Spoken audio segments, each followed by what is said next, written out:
Today, while reading the Murli, I was just thinking that, there are so many belief systems that creep in from the Copper Age. And one is the belief system that I will die. So, death, because from Copper Age, untimely death begins. And then because I think I can die, I have fear of death. So, because of a belief system, you create an action and then you create a sanskar. And then that sanskar gets reflected in rituals and customs and so many things.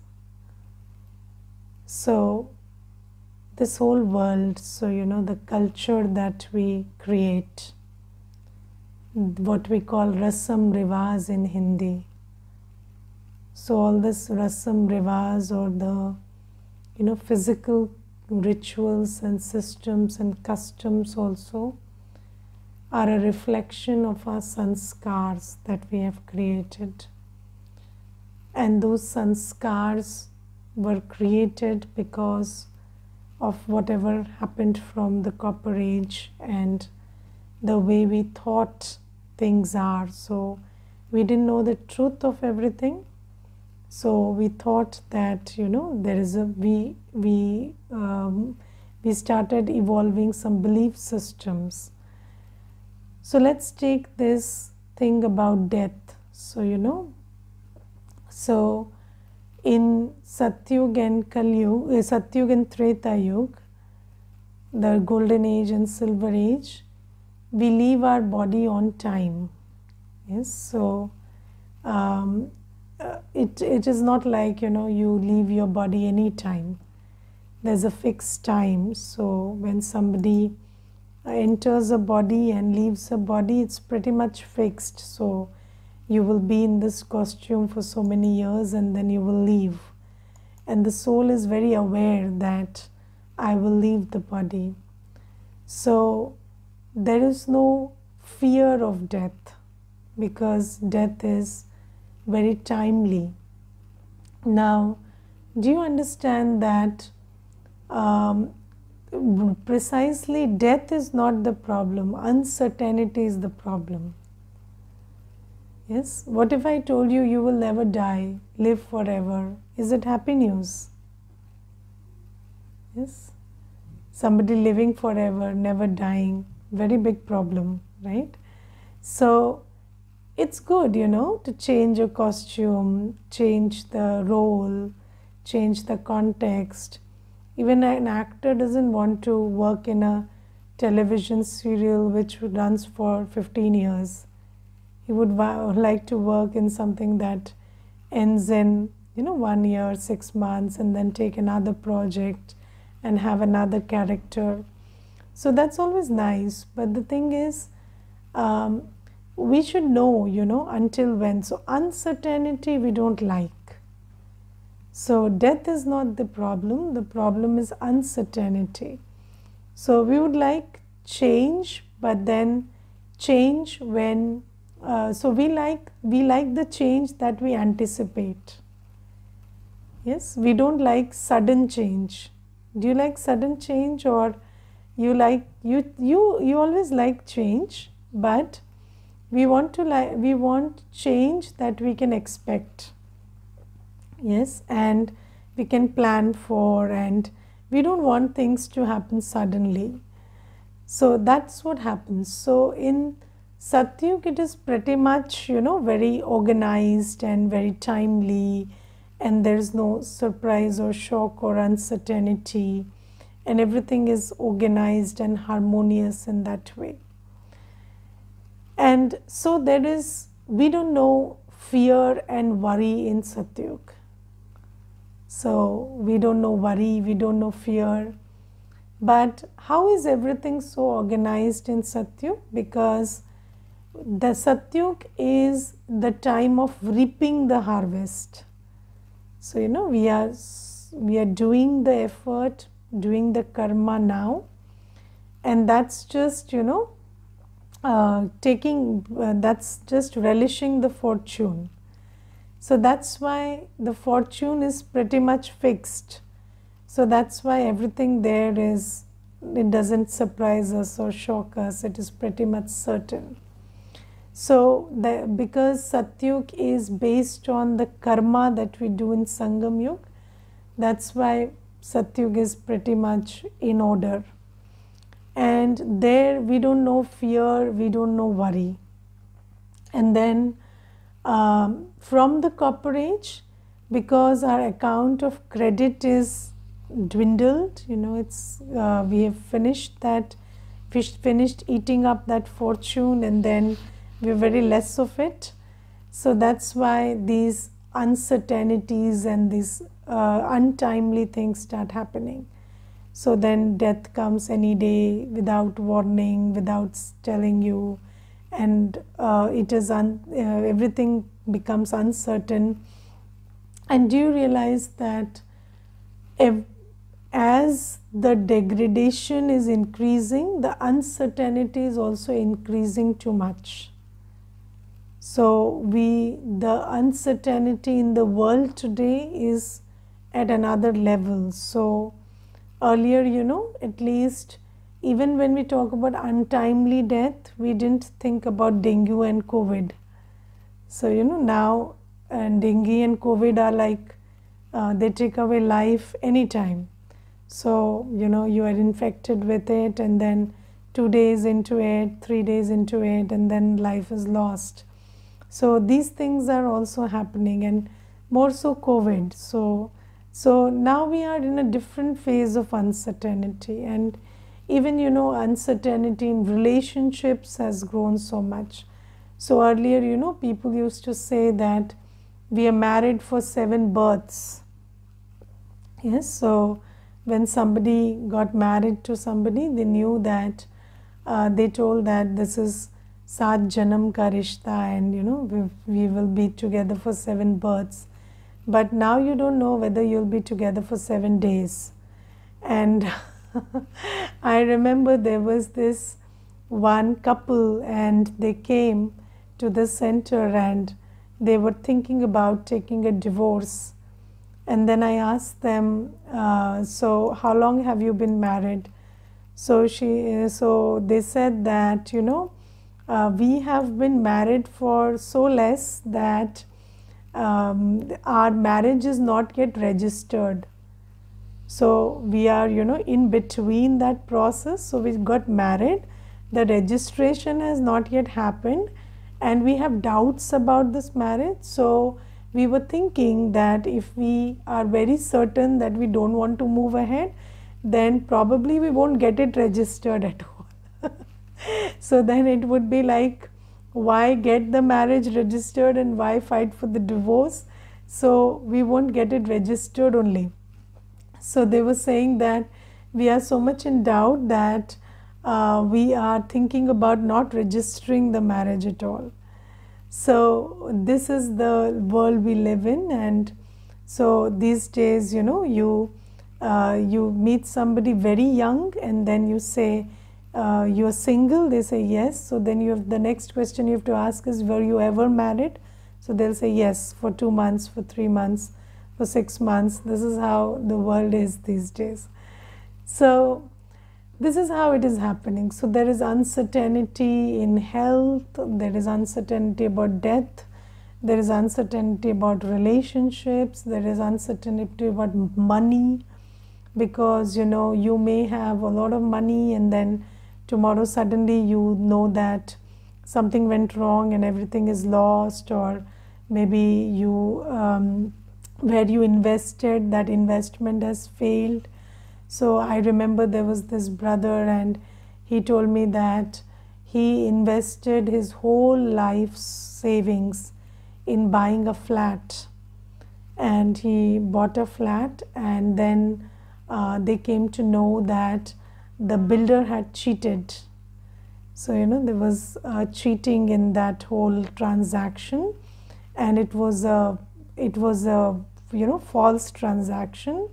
And now even when, and it was a huge project, and so many people had got cheated, and everybody thought that so many are buying, so it can't be false, it can't be a fraud, and everybody bought. And then now there is very little hope that they'll get anything back from the court also, even if they fight. So then he said that, Didi, my heart just sinks when I think about it, and I have 2 daughters, and I always thought that, this flat that I'm buying will be some kind of something that I'll leave behind for them. But now that this has happened, I don't know, I feel like I will have a heart attack any day. And then I told him, and if you have a heart attack, then your daughters have no money and no father. Yes, so at least now they have no money and they have a father. But if you have a heart attack, that's not going to make it better. It's not like if you have a heart attack, there's a clause that they will give you the flat if you get a heart attack. No. So the flat is anyways gone. Now the father will also be gone. So if you love your daughter, stay alive. So that's the best you can do for them. So at least stay alive. Even if you can't give them money, give them the education, give them the willpower, make them confident enough that they can, that they don't mind not having the money. So you could do that for them, I told him. So you see that we are living in a huge uncertainty, and this uncertainty, you make an investment, you don't know whether it's going to go right, wrong. 10 years later, you come to figure out that where you parked your money was fraud, and then all your money is gone, and or something like demonetization happens, and then you don't know if you kept your cash at home, then that's not working and you can't exchange it. So all of those things are happening in this world, and because of these there is a lot of fear and worry for future. And then because of this fear and worry for future, there are a lot of customs and systems which we have put in place, which we practice, which are based on fear. Yes, so because of uncertainty there is fear, and because of fear there are these customs and systems in place. For example, so you see that astrology. So let's take astrology. So astrology will tell you, I don't know whether I should give my opinion about astrology or not, but I think that astrology as a science is true, because Baba says that everything is prefixed. So there could be a method of predicting it. That's not impossible totally. So astrology as a science could be true, but finding a good astrologer is a myth. So there is nobody who can really do it well for you. And then I once met this person, and she just walked. At that time the center was on the 2nd floor, and this lady, she came up and she said, I want to chat. I was very interested in the spirituality you teach, and I wanted to come and have a visit to Brahma Kumaris. So I was just crossing the center and I wanted to have a chat with you. So I said, okay, come, we'll chat. And then she told me, I'm an astrologer from Sri Lanka. And I told her, let me ask you some questions about astrology then. Then I asked her, so do you believe that the future can be predicted? So she said, yes. So then I said, do you think that the future can be changed? So she said, no, the future is prefixed and you cannot change it. So I said, but then if it is prefixed and I can't change it, then what is the need of an astrologer? so it will happen the way it has to happen, then why do I need an astrologer? So she said that, yeah, so basically she said that when you know what's going to happen, you're well prepared for it. So, you can prepare yourself, brace yourself up for it. So I said, okay, but that you could do with knowledge also. So she said, yes, but who cares about the knowledge these days? So, people don't invest so much time, energy learning the knowledge. So that's why.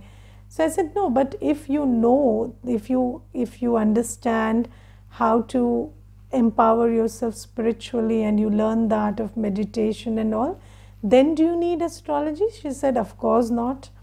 Then because you can be prepared for anything and everything that's going to come your way.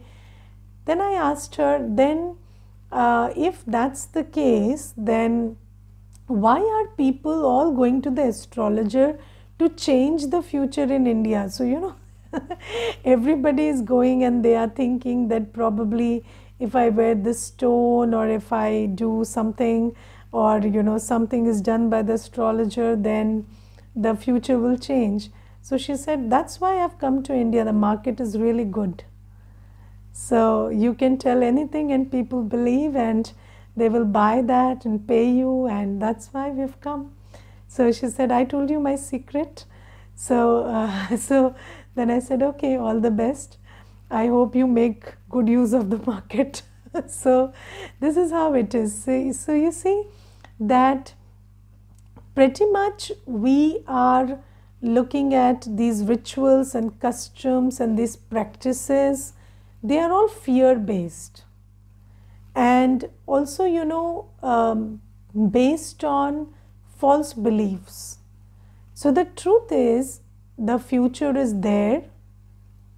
Even if you predict it, you can't change it. So what you can do is prepare for it.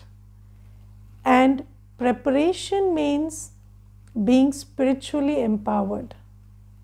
So I, the soul, have to deal with the situations that come through the body, relationships, work, finances, or even the mind.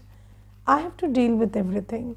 So I, the soul, should know myself, and I, the soul, have to connect with Baba, the powerhouse, and fill myself with the spiritual strength that is required to cross any obstacle that comes. This is knowledge. But then when you don't understand the truth, what you do is you are running after, and you have created so many rituals and customs which kind of are telling you that you can change the future, which cannot be changed. Whatever you have done will come up and nobody can stop that. You did paap in your past, no puja havan is going to stop it from coming at you. It's coming. So the only thing is you understand, accept, and brace yourself up.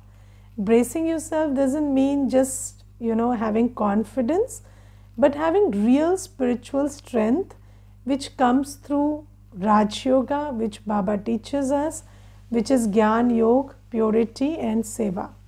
So if I have paid attention to purity, and if I have earned good karma through Seva, if I have meditated enough, drawn power from Baba, and if I have understood the truth and I am in acceptance of it, I am not resisting it, then I am in a good position to deal with it. But if you are not braced up for the truth, then, or you don't know the truth, then what you're doing is there is this whole institutions you're putting in place, which is all based on false belief systems and fear. So the false belief system behind astrology is you can change the future. Yes, and you can change it through wearing a stone or a or some ornament or something, or doing some puja or something. It doesn't change like that. That's what we need to understand.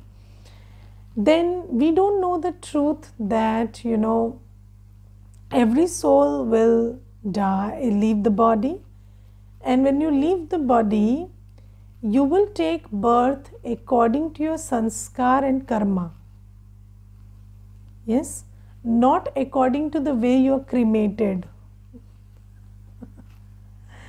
Yes, people say that if I leave the body and I have no son and they don't do the rites for me, or there are several things are not done properly or according to the rituals, then the soul will not get peace. But the thing is, the soul will find a way according to its sanskars and karma, not according to who performs the last rites or where the body is, where the ashes are put, or these things don't determine your onward journey. Your onward journey is dependent on what you do, not after death, but while you're alive. And this is what everybody needs to understand. So, there was this one girl and she told me that, my father died and could you just let me know where he is now? So, people come up with these questions. So, could you just open your third eye and see where my father is now after death? So I said, could you tell me something about his life? How was he as a person? What kind of a person was he? So she had all good things to say. So I said, if your father was the person that you are describing, he must be having a good life. Right? So you don't need to open your third eye. You can see through your two eyes also where some soul will end up after leaving the body. Because Baba says that's not rocket science. Whatever, so just like in a company, the closing account balance on 31st March is the opening account balance on 1st April. So whatever you do all day will determine, all year will determine the closing balance, and that will be the opening balance. It doesn't matter which book you recorded it on or how you maintained the register. No. It matters what was in the register. So how much of karma and what kind of sanskars you created, that's what matters. And this is why Baba says that, and there is a very good saying, a day is a microcosm of your life. And if you can maintain a good day every day, then your life, your afterlife, everything is sorted. So this is why Baba says, I look at the register of children, everyday register. So do you give a chart to Baba every day? That chart is your register. Whether you woke up according to Srimad, whether you ate according to Srimad, whether your remembrance was according to Srimad, whether you listened to Srimad, the Murli, or what you did all day in terms of thought, word, action, that's your chart. And according to your register every day, your karmic register. And karma, good karma is not just about not doing what you shouldn't do. It's more about doing what you should do. Because if you don't have a guideline about what you should do, then you will inevitably end up doing what you shouldn't do. Yes, so if you have no time to wake up, if you don't have a time for sleep, if you don't have a discipline of waking up, then obviously you will wake up at the wrong time. If you don't have a maryada, a discipline about what to eat or how to see or how to think, then obviously most of your thoughts will be dictated by Maya and vices. So Baba says that you must maintain an everyday chart about everything. So, are you doing things according to Srimad or are you not paying attention? And that chart will determine what will happen after you leave the body. Baba has in the Murli specified that, you know, in the end, when destruction takes place and we leave the body, there will be nobody to burn the body. Yes, there will be no last rites. Will there be last rites performed? Were last rites performed during COVID? People died, there were no last rites performed. People, so even the children and the spouse, they didn't get to see the body also.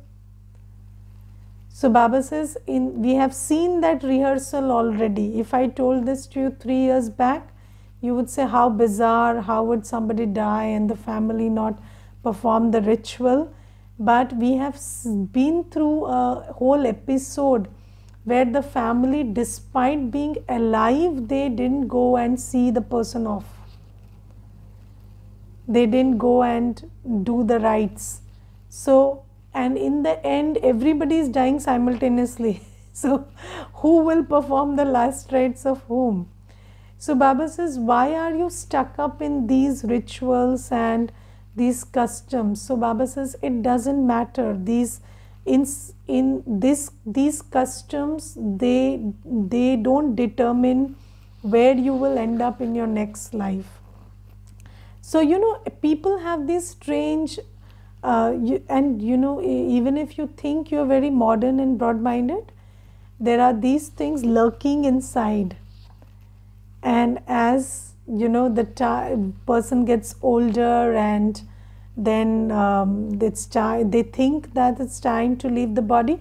Although, you know, these days, it's anytime you can leave the body, you don't have to be old for it, but still, people only think about leaving the body when they are older.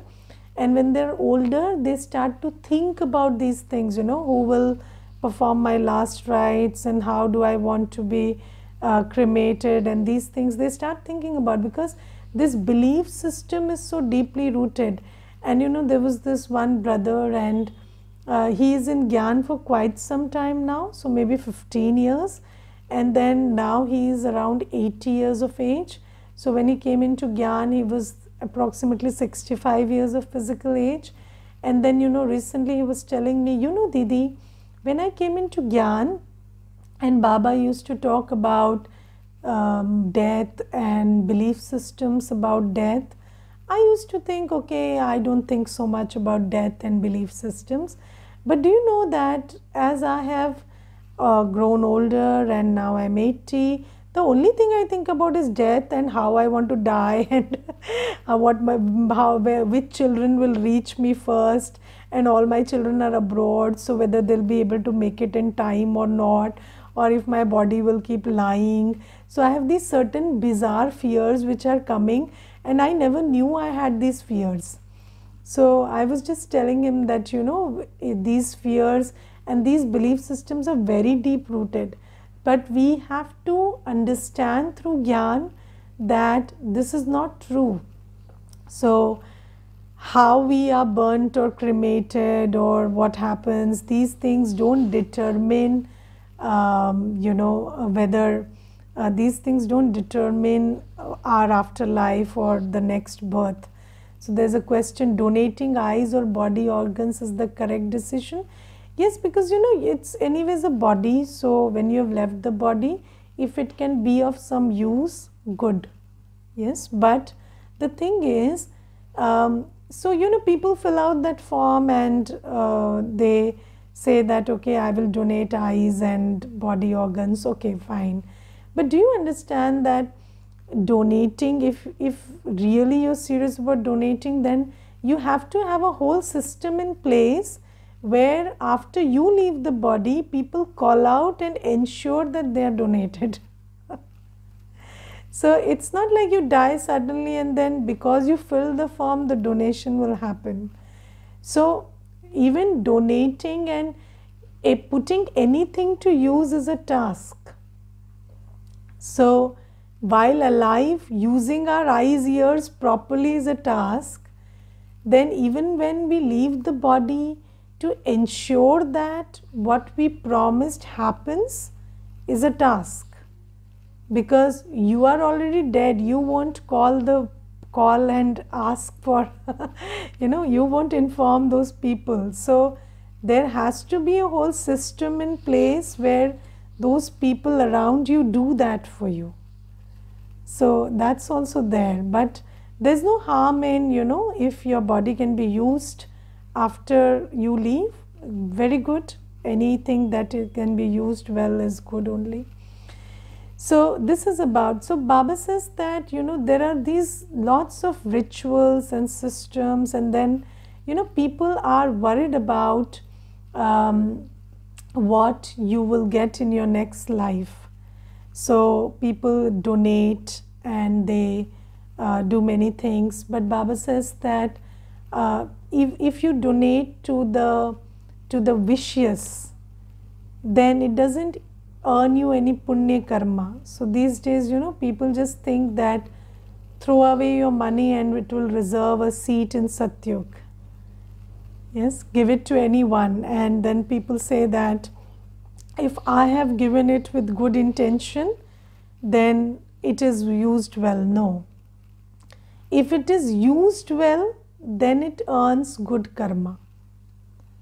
It's not like just because you kept throwing your money away to vicious people, even if they are poor or whatever. Yes, so even if somebody is poor, that doesn't mean that you earn good karma.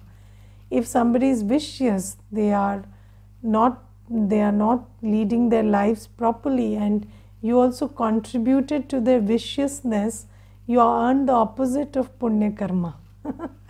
So Baba says that these belief systems are also there, just throw away your money wherever you go and then it'll earn you a good next life. No. Baba says, ensure that your money is used for world service. And the only world service that's happening is being done by Shiv Baba through his instruments. So Baba says, use your money in a worthwhile way to help souls uplift themselves from the darkness of ignorance and vices. So that's what you need to do. And then Baba says, once you know the truth of things and you have done the right thing, and then you earn your fortune in Satyug, then in Satyug you will not have these rituals and customs. Yes, because in Satyug there is no fear of death, because there is no untimely death. And in Satyug there is no worry for the next birth, because the soul has the confidence that I will have a good next birth, because the soul is entitled to 21 births in peace and happiness, because the soul has done the effort in this Sangam Yuga.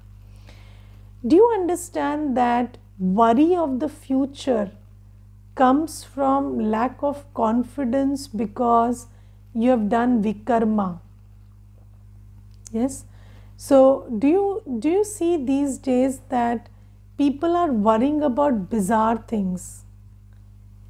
Earlier, there was a certain standard of worry, but these days worry is like, and I remember there was this one brother and he was in the center and he had come with his little daughter, and the daughter just went to the balcony, and then he couldn't sit still, so he was very worried. So I gauged that he's worried about his daughter in the balcony, that whether she's safe or not. So I told, you can check on her if you want. So then he went, and then what he said? He said, if you fall from this balcony, then at least 4 bones will be broken, and there's not even a hospital nearby. It will take some time to reach the hospital, and the nearest hospital is always full. So if I take you to a bigger hospital which is at a distance, maybe you'll bleed to death. So I was just standing there and I told that brother, so you have figured all this out in the 2 minutes that you were sitting. So he said, my mind works like that, Didi, whenever I see something or even not see something, I start thinking about the worst that can happen and all that, I have to do after that. And then this happened some days back, and then I observed that this is not a one alone case. So there are many souls who are suffering from this sanskar. And there is this acute sanskar of this bizarre worry. And it's all related to karma. Do you know? So when the soul has, of course, karma is not a definite choice until we don't have gyan. So when the soul doesn't have gyan, then they do karma according to vices, and that's the norm. So then you keep doing everything because that's how the world taught you. And then when you keep acting according to vices, what happens is you are robbed of your spiritual energy. And then you have a lot of worry of the future. And here when we come to Baba and we learn good karma, so just by, creating a disciplined day according to Srimad and replicating it every day, we are earning a stock of good karma. And when the soul leaves the body also and goes to Satyug, for 21 births, you don't have any worry, any fear, because worry and fear come from that emptiness in the soul, which comes from, depletion happening according to karma. So this is why Baba says that in Satyug there will be no worry for the next birth, no fear of untimely death. These things won't exist at all, and that culture won't be there, those ritualistic practices won't be there, because these things will end here, because now you know the truth and now you will create sanskars according to the truth. So do we understand the truth that I am a soul, I leave the body, take another, the drama is predestined, you cannot change the future, only what you can do is, now that you have Gyan, perfect every second according to Srimad, and that will change your karmic story, and or not change, in fact that is the predestined drama of the time, that you will do this karma, and according to that you will go to Satyug, 21 births where there will be no untimely death, no cause for fear and worry. So this is something that Baba is saying. And then Baba is today saying that you must give a lot of importance to this study, and when you stop studying, you are not the only one stopping studying, but there are people watching you, and there are people getting inspired by you when you embrace, Baba's path. And there are people who lose their inspiration or they lose hope in Baba because you stop studying. So don't forget that people are watching you. So make sure that you are consistent, because when Brahmins are inconsistent, it sends out a very wrong message. And because of that message, many other people lose hope and faith in Baba's path. And that is a reason for great disservice.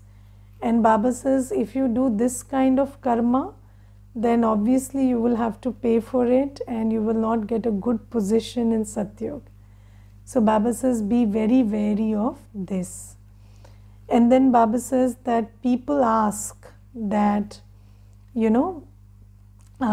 everybody says that have a family, have children, and you people are saying that don't have children, don't get married, or even if there is marriage, stay pure. So then Baba tells us that those people who told you that when you are a householder you have to be vicious, they told you that householders have no right to mukti and jivan mukti. Yes, those people told you that if you are a householder, you cannot reach Mukti and Jivan Mukti. But I am telling you that it doesn't matter whether you are a householder or a sannyasi or whoever, a child or an old person or whatever. You are the child of God and you have a birthright to the world of peace and world of happiness. So obviously, when you have a birthright to peace and happiness here, then you have to do what sannyasis do by leaving for the jungle.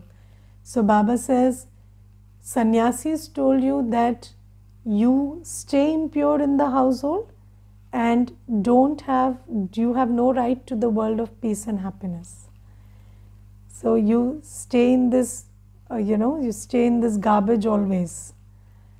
But Baba says, no, I tell you that it doesn't matter whether you're in the jungle or at home.